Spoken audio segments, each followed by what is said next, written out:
প্রিয় ভাই বোনেরা, এই এলাকার মানুষের আরেকটি দাবি আছে।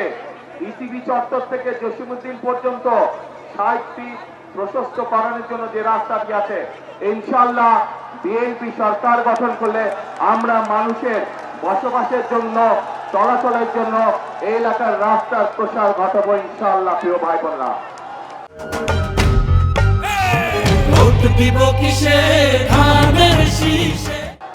পরিশেষে আপনাদের কাছে আবারও ধানের শীষের পক্ষে সমগ্র বাংলাদেশে আপনাদের বন্ধু বান্ধব আত্মীয় স্বজন যারা আছে, আপনাদের মাধ্যমে আমি সকলকে বিনীত অনুরোধ জানাতে চাই ধানের শীষের পক্ষে 12 তারিখে ভোট প্রদানের জন্য।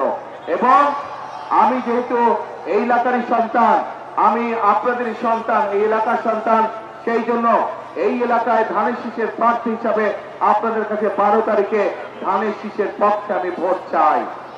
ধানের শীষকে জয়যুক্ত করে আমাকে, যেহেতু ছোটবেলা থেকে এই এলাকায় বড় হয়েছি, এই এলাকার জন্য এবং এই এলাকার মানুষের জন্য আমাকে আপনারা কাজ করার সুযোগ দিবেন।